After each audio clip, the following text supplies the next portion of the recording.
After year, nothing changes. Year after year, the political establishment prioritizes the interests of the 1% of the donor class over working people's lives. Para los estudiantes de escasos recursos es muy difícil terminar la escuela. Más ahora que estos corruptos que malgobiernan las escuelas han venido de manera silenciosa privatizando la educación. La educación tiene que ser gratuita, pública y de calidad. La educación es un privilegio, es un derecho. As an educator in Providence Public Schools, I've witnessed firsthand how Providence school students have been left behind generation after generation. Stagnant wages and rising taxes for working families, while Amazon and CVS get tax subsidies and breaks. The endless war on drugs and the military-industrial complex take away our children, while CEOs buy their kids into private schools. And now, a global pandemic makes everything even harder. I refuse to ignore the misery they've made us endure. They've made us survive. A movement is growing in Rhode Island that cannot be stopped. Progressive Rhode Islanders who are willing to challenge the political elites and the 1%. Poor black and brown people, poor white people, our Asian American communities, our LGBTQ plus IA and non-binary communities, our undocumented immigrant communities, and all people who have been stepped on will no longer allow the elite and the wealthy to step on our necks. We're going to fight to help improve our public schools, help push for Medicare for all, a Green New Deal, create nonviolent crisis intervention teams in our communities, and we're going to tax the hell out of the top 1%. Dicen que el poder, cuando no hay convicciones, cuando no hay principios, atonta a los inteligentes. Yo tengo principios, tengo ideales, estoy bien anclado, tengo los pies en la tierra, no levito, no voy a cambiar nunca. I am Enrique Sanchez, and I am running for state representative for District 9, and I will help build a different type of mass political movement in Rhode Island. I hope you'll help us take back what's always been ours, our power.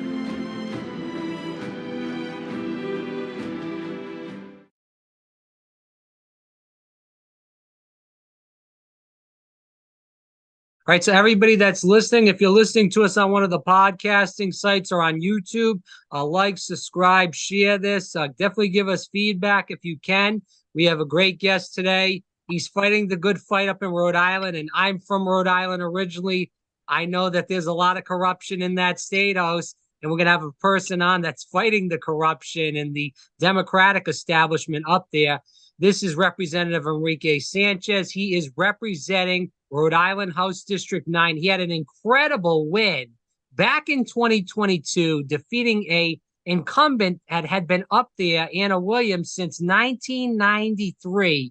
And he went in there and took no prisoners and knocked her out. And we're grateful to have him on. For more about Enrique, it's Enrique Sanchez for staterep.com. And then on Twitter, Enrique4RI. You can follow him there. Rep Sanchez, pleasure to have you on, and it's an honor, too. Thank you. Thank you, sir. I appreciate it. It's the honor's mine, pleasure's mine to be here to share with the audience and to just talk politics and talk about what we can do to better improve the lives of everyday Rhode Islanders here in the state, and just trying to do our part as new legislators who just want to see change, because times are tough for everyone, not just certain communities, but for all communities. Times are tough, so we need to do a lot more to help our people out. So you ran for office at 26, and that's awesome. And I'm around your age. With that said, we need to have people running at younger ages, because they are representing the age group that is coming up in this country that, is the working class in plain English. These are people that are struggling for food, for rent, housing, environmental issues that are coming up right now. The list goes on and on. So let's start off with telling the audience a little bit about yourself and why you decided to run at 26 years old and win for State House in Rhode Island. Yeah. So I've been kind of a little history government politics follower nerd or geek or whatever, right? You know, in the most respectful way. Growing up, I watched a lot of war movies, military movies, American military movies, and biographies. I read a lot of biographies and documentaries as well. Growing up around all sorts of history, from ancient Rome to European times to South American, Latin American times to African to Eastern Asia history, you know, and so everything about government and history fascinates me. I traveled a lot during like my early 20s, from like 25 from 2016 to like 2020. I was traveling quite a bit, and I've been to places like Mexico, Central America, Europe, been to many states, and I've seen it all, you know, I've seen all types of populations. But I realized, you know, my time traveling that, you know, I saw a lot of things that I thought could be improved. You know, I saw a lot of injustices, a lot of conditions, living conditions for people that were dealing with a lot of poverty, whether it was in the most poorest areas of Mexico, or if it was the most poorest areas of Paris or London, you know, where there was homelessness. You know, you don't imagine there to be people who are struggling, living in poverty in like those major European cities, but there is. The reality is that every city and country in the world has populations that are struggling. You know, more than others, right? Or others less than others. But you know, it's just what you see, what you experience, and you feel some type of way. You know, you feel compassionate, you feel humanistic to try to help them out, and to, you know, you feel bad in a way. You feel guilty, right? So long story short, you know, I've been back in Providence, Rhode Island, because I was born here originally. My family's been here for over 30 years, involved in small businesses here in Providence. That's our background here. I've been growing up as well in New York City and out in the Midwest, in Iowa. Spent some time out there, spent some time in New York City, spent some time here as well growing up. But I officially came back to live in Providence in 2015 and finished up my college years at CCRI and Rhode Island College.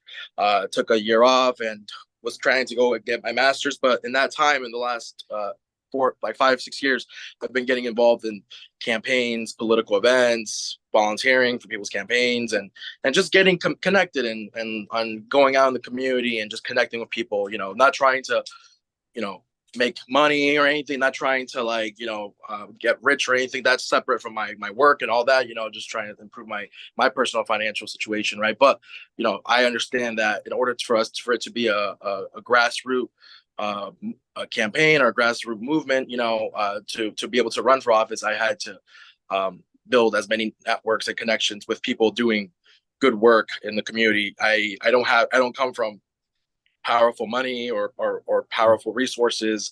I'm not well politically connected outside of the state, or even here. I have allies. I have a lot of colleagues who I, you know, build relationships with, you know. But I don't have that connection with like those big lobbyists or those big donors or those, you know, the folks who make up the base of the political establishment in the Democratic Party. You know, I'm not going to talk too much about the Republican Party. You know, they're dealing with their own stuff. You know, but as a Democrat, you know, I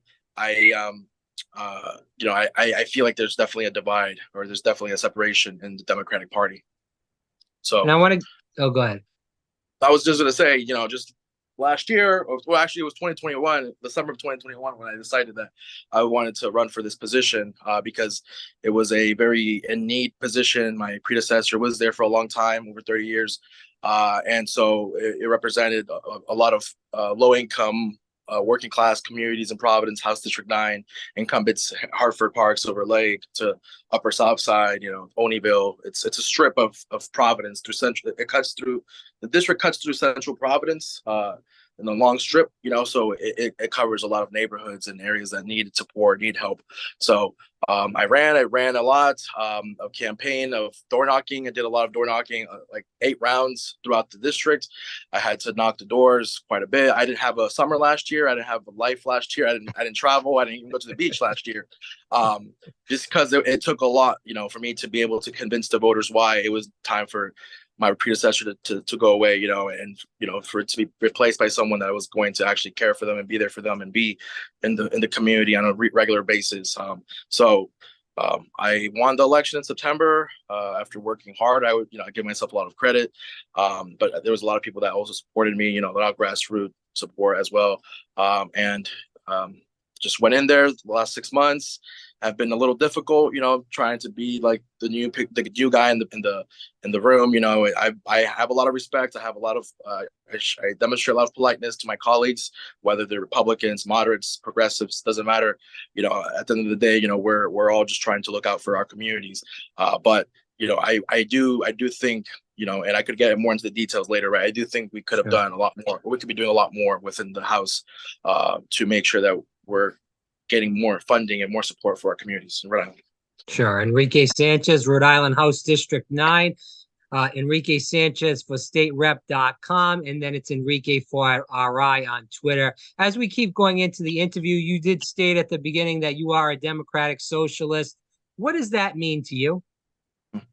To me, a democratic socialist is someone who is who believes in policies like, believing that every single human being, every person in the states deserves free access to universal health care, to increase minimum wage, whether that's 15 or even, 18 or 19. One day we want to put in a bill, right, to increase that. Well, we have already in the state house, someone has already increased the bill, but for $19 a minimum wage, or whether it's believing that major corporations and Ivy League schools shouldn't be tax exempt from paying taxes. I think universities like Brown University, RISD, Providence College, or Roger Williams should be paying their taxes here in Providence or in Rhode Island as well, because they don't pay enough taxes for the property endowment that they sit on. I think Brown sits on like $7 billion worth of property endowment. And so it's not fair that Providence taxpayers have were told that they were going to get increase in their taxes for homeowners, while commercial property owners were going to get tax cuts announced by the recent mayor, Brett Smiley, right? And so stuff like that, is what triggers people like me who are democratic socialists, right? Because we don't believe that the working class, and it doesn't matter how you look like or what God you preach to or what gender or what you identify as or whatever. Well, it doesn't matter if you're working class or you're working people, that we're always fighting for them, for our communities, and that's what I think means a democratic socialist.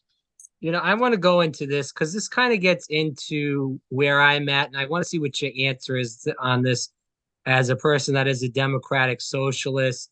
We've seen, and you brought this up in one of your first couple of answers about the corporate capture in Rhode Island. It's not just in Rhode Island. This is in every state around the country and in the federal government.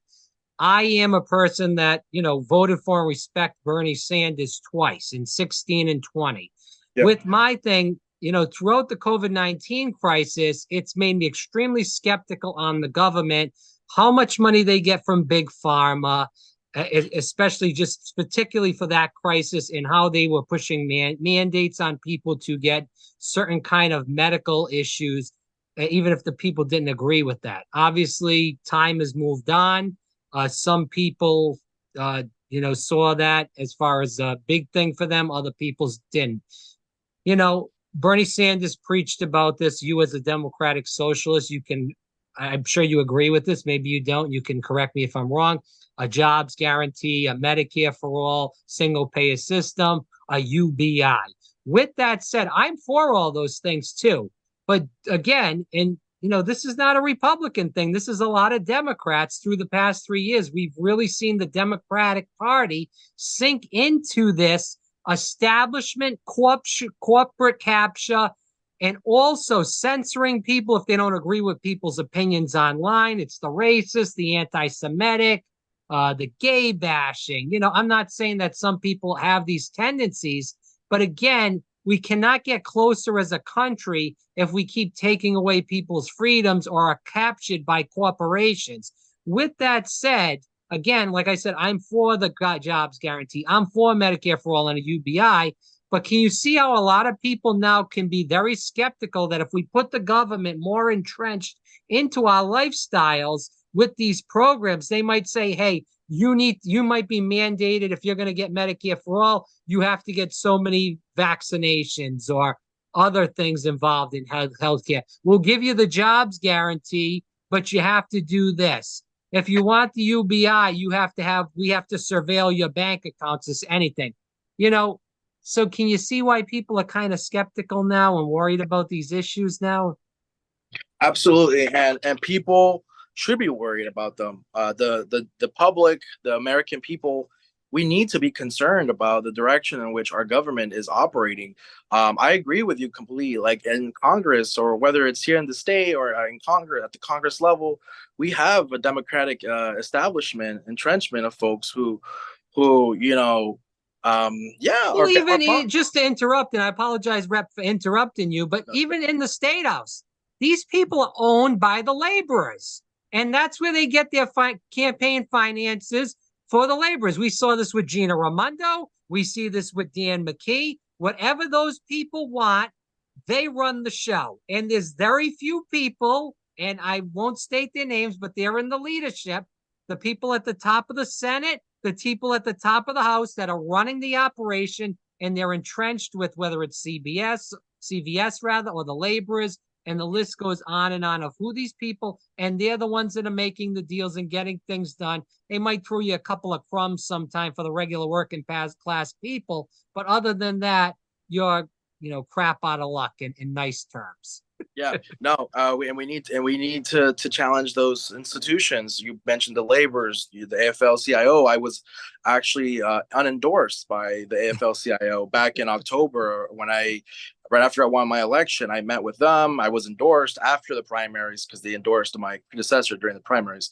After the primaries, I was endorsed by the AFL-CIO. And again, look, with all due respect to them, I have a lot of respect for some individuals in that entity as well. And I've been starting to try to have those conversations again, but I was let down. I was very disappointed in their decision back in October when they decided to unendorse me because I testified in opposition to a big Superman building project here in Providence that, the city was going to give some tax breaks, and the state had already given them a tax break in the state budget.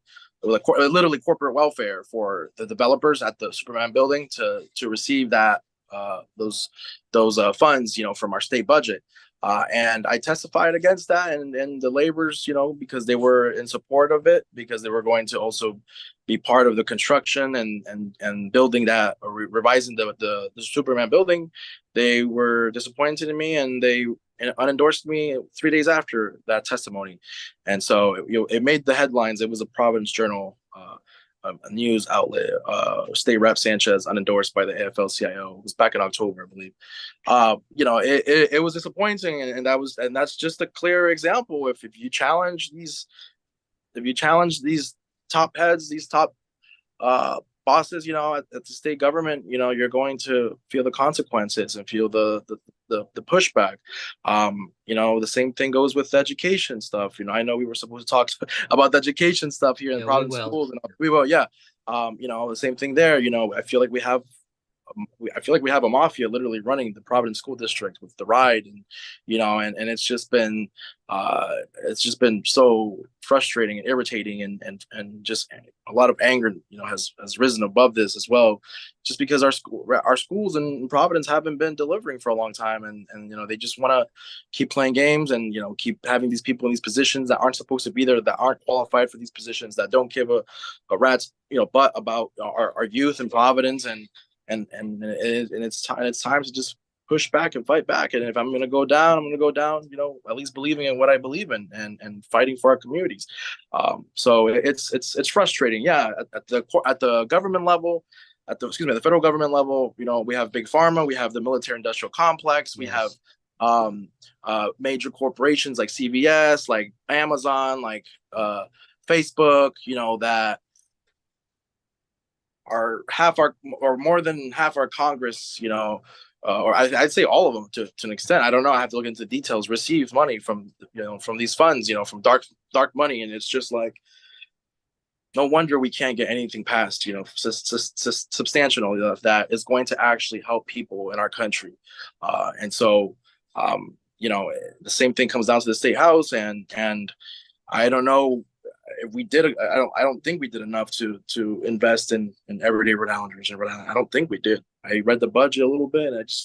There were some wins there, right? But it's still not enough.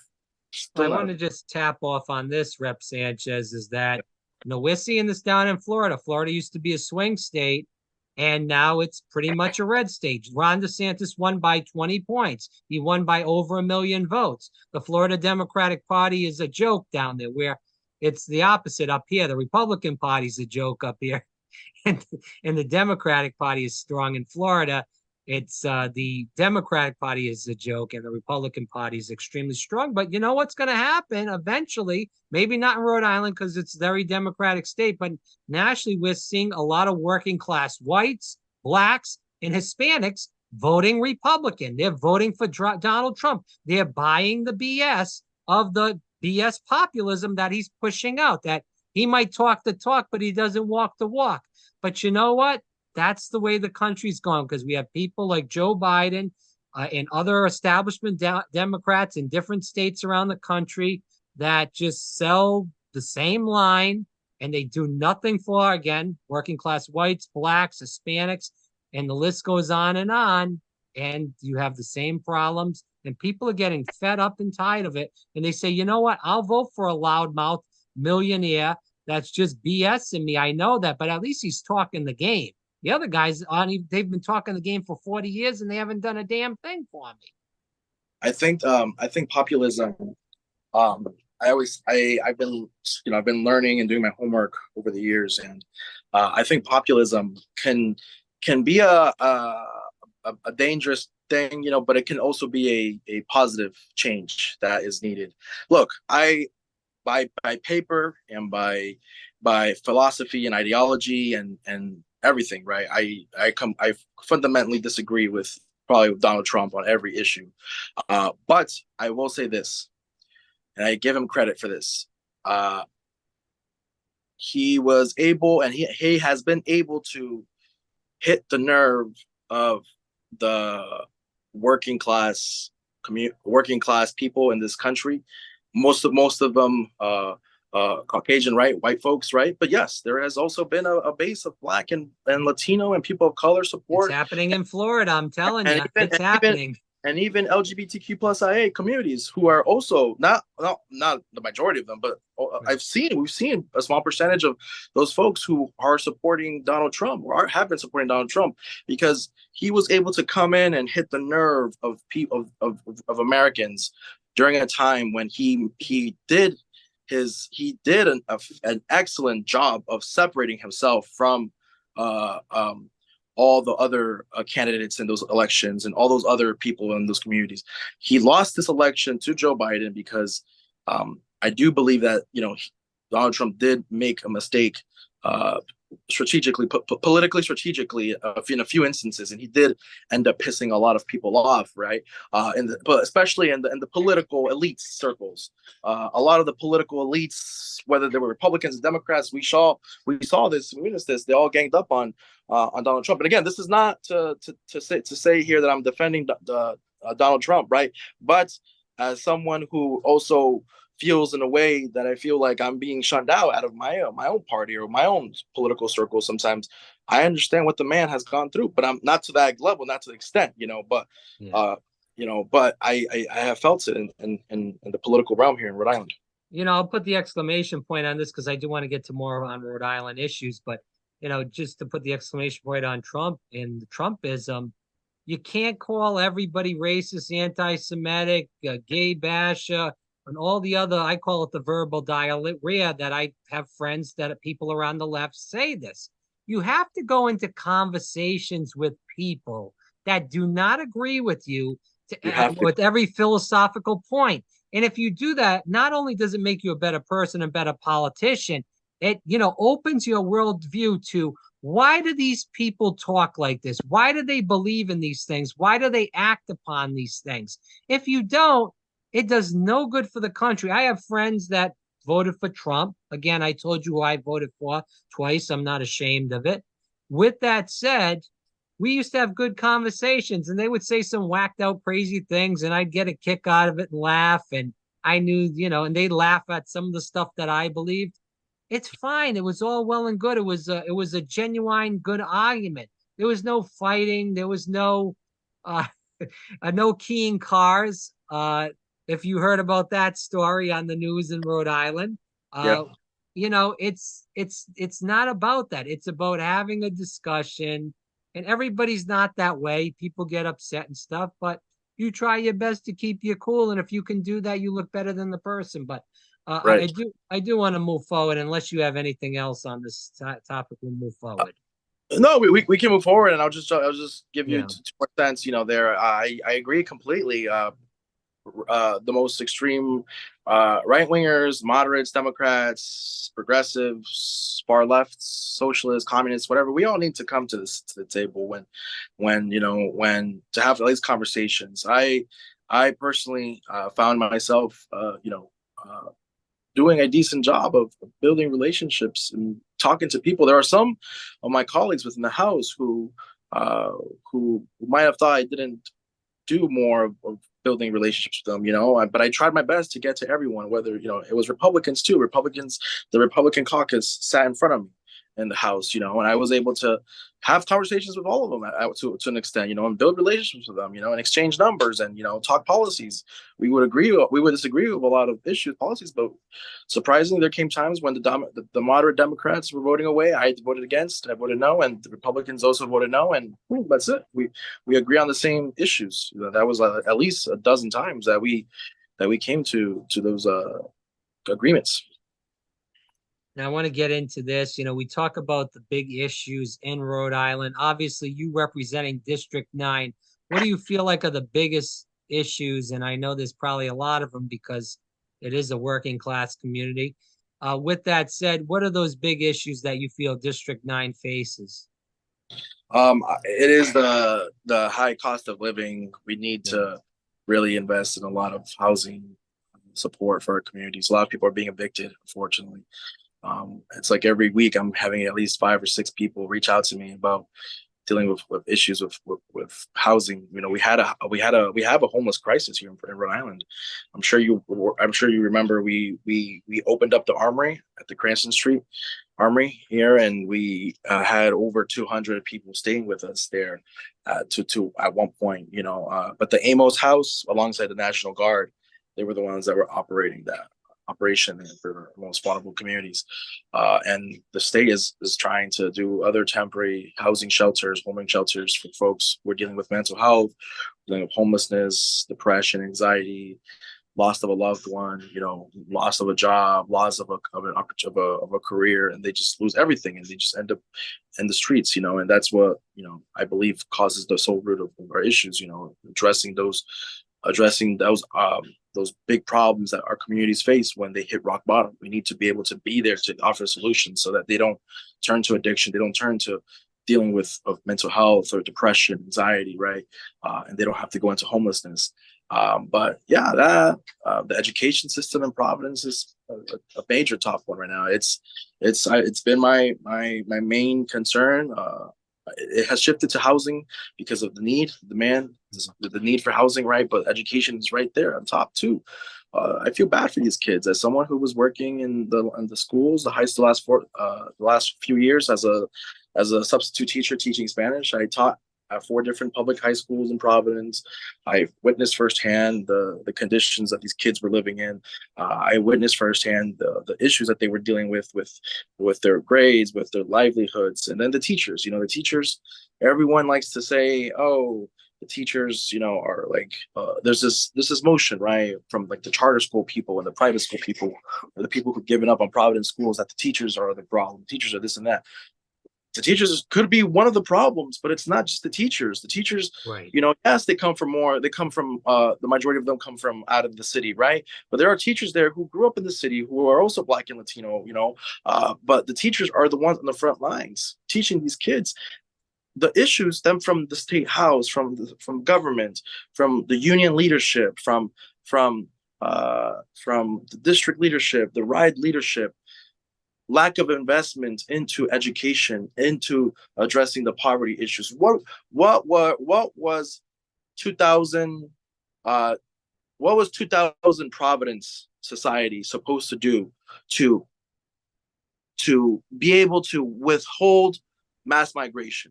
And I'm talking to someone, as someone whose family migrated from Mexico, and I have a lot of family who are undocumented, and I'm always advocating for our immigrant communities.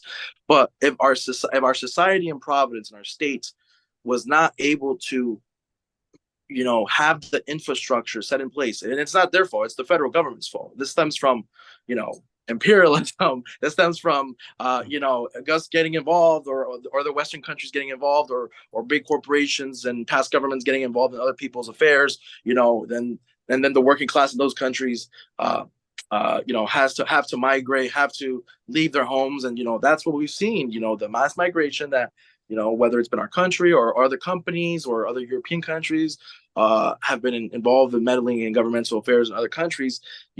Those folks leave because there's no more opportunities for them there, because their houses are bought out, their properties are bought out. The government is corrupt as hell, and folks have to migrate to Rhode Island and I'll put the example of like the Guatemalan community, right? A lot of people in Rhode Island, a lot of people in Providence are here from Guatemalan descent, Guatemalan backgrounds. And so, folks have to come to Rhode Island from Guatemala or from Honduras, Central America, or Mexico, whatever, right?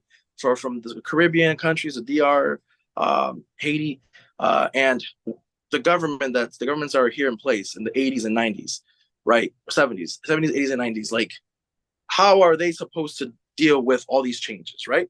Like, if you think about it, the governments of those years, like, right, what are we supposed to do with waves and waves of people who are arriving here, who we have no cultural connection with no cultural approach? And I don't know if you've ever seen it this way, but from my understanding about history and so on, right, I'm just thinking, okay, what are the Black communities here? What are the Portuguese, the Italian communities, the Irish communities in Providence? What are they supposed to do to handle mass migration from communities from Latin American countries? What infrastructure are they going to have for education? What infrastructure for housing they're going to have? What opportunities and that's where, like, the racism spurs out with, because there is no connection there, because where there was never a plan set in place. And that's why you saw a lot of the Irish and Italian and Portuguese folks from Providence move out to other suburban communities. That's why you feel like you've had the Black community members on the east side or the south side also feel misplaced, because there's a lot of Latinos and folks from other countries coming here as well. And do you understand what I'm saying, Rob? Like, yeah. So my thing on the immigration issue is, first of all, Rep Sanchez, is that we created a lot of this problem with the wars back in the 70s and the 80s. This is going back to Ford and Reagan, and going in all these Central American countries, putting our people in, if that's a nice word of saying it, but upending their leaders and putting our cronies in, and then they're dictators, and then they ruin their economy, and then their country's all in upheaval. So then these people, because I believe you stated this, since the country's upheaval, they're going into, again, whatever Central American country they're coming out of, they're going in, then going through Mexico. They're trying to get into the U.S. They're looking for a better life. That's all well and good, but the problem stands by again. It's very tough when you keep having these immigrants come in to support them. The problem was starting back again in the 80s. And like you said, 70s. This is when this really got out of control. So and then they wonder why crime is up, because, the housing, there's no health care, there's no housing, there's none of this, because, the government is sold out to the corporate capture and all this stuff, and they don't give a damn about the regular people, never mind the friggin' immigrants. So we have all this stuff going on, and the only way to solve these issues, whether it's crime or immigration, is saying, listen, instead of the money going to Ukraine, put the money into these Central American countries to keep these people here, so they're not coming to this country. And it works out for the people that hate the immigrants, because the people aren't coming. And it works out for the people that are in that country, whatever the money's being sent to, to keep them there and hopefully, build that country up with jobs and the economy. And we have to do that. Some people say, oh, America first, America first. I agree with America first. But the issue is we destroy these countries. So the only way to get rid of that immigration problem is to put money back into these countries and build them back up. And that's just the way the cookie crumbles right now. And that's how you get rid of a lot of the crime and all the MS-13 stuff that they're saying, all this other stuff. That's the only way you can do it, is you're going to have to put money into these countries. And that's it. I'm against the war in Ukraine. So there's plenty of money for the war in Ukraine to put that money back in this country and also help out other countries in building them up. That's the problem there. I don't see any other way to solve it. I don't know. I agree with you 100% too. I understand, I'm not trying to get into this topic, because we're talking about Rhode Island, right? But I understand, you can't have, full no immigration, period. You have to have some immigration because, first of all, whether we like it or not, if we're being truly honest to each other, no one wants to work picking the tomatoes or the oranges, making $2 an hour. And if you want to get rid of that problem, that's fine. But you're going to have to pay people $15, $20 an hour at least to go in those fields.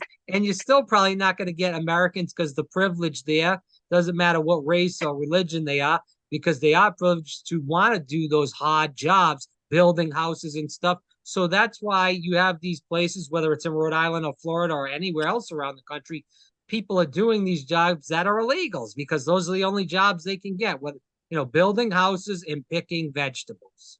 Agreed.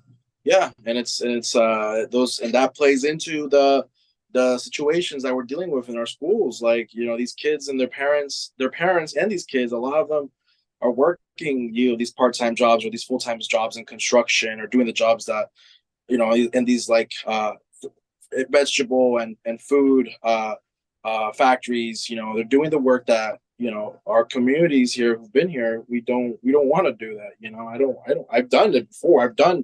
I've worked all these other, side gigs and hustles and jobs, but like a lot of people, that's the only options they've ever have or they're ever going to get.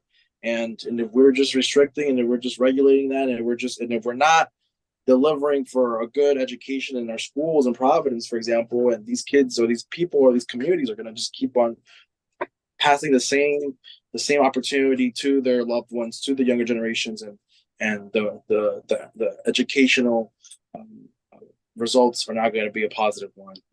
We need to do a lot more. We need to invest in more education funding in our schools through addressing the education funding formula, which we weren't able to address. I've been very vocal about it, institutionalizing the educational right to the amendment to make the constitutional right for education for students in Rhode Island. We need to pass that. We need to increase the funding for Providence schools by more than just $5 million like we did this past state budget.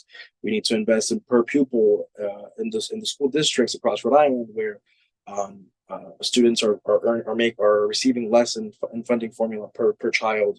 We need to provide more unrestricted access and pathways for young people to go into education, to go into teaching.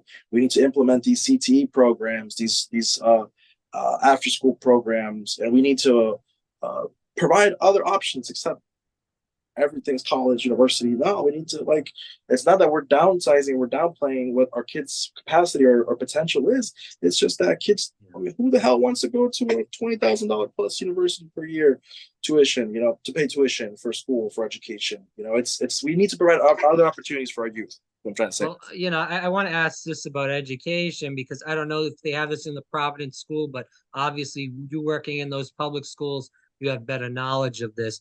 With that said, do they have vocational programs? Are they teaching kids plumbing, electrical, these types of courses? Because these are the jobs that are really needed around the country. And these kids, whatever ethnicity they are, they can make really good money. I'm talking about, 80, 90, 100, maybe even more, $1,000 a year doing these jobs, and they're very much needed in this state and around the country. We only have, I believe, we're only doing vocational teaching or CT programs at one school, one high school out of nine. Out of 9 high schools, only one high school is doing that. PCTA. Yeah, that's a joke. See, this is the issue where, these kids are coming out of the school again, and there's a lot to do with it, whether it's a family atmosphere or the schools have inadequate teachers, and there's a lot going on there. But besides that, again, these kids that maybe they're not going to go to college, maybe they can't afford it, but they can go into a profession again and make a lot of money and be extremely successful. And then maybe they'll come back and teach these kids in the school. This is something that could be like dominoes, one after another. And again, this is the problem with the country, is that we're not doing this. Not just in Rhode Island, but around the country, there's none of this vocational teaching. And it needs to be done because there's not enough people to do these jobs. And everybody needs the plumber. Everybody needs the electrician. And the list goes on and on. This is not just a one-time deal. I agree. No, we do. We need to add these vocational programs and give opportunities like cosmetology courses, Right. like cooking and nutrition courses. I put in a lot of bills around education, a nutrition course, prepping courses, addressing mental health, substance abuse, implementing like vocational teaching courses, CTE, and Ryan didn't really bother to. They say they're doing their thing. They say that they're making changes to these programs and opportunities, but it's just like it's not enough. We're not moving fast enough. We need to move a lot faster and more aggressively because these kids, education is at stake. We're just losing another generation of 24,000 students, to lack of investment in education. But it's something that's how the crime problem starts. It's just a domino effect.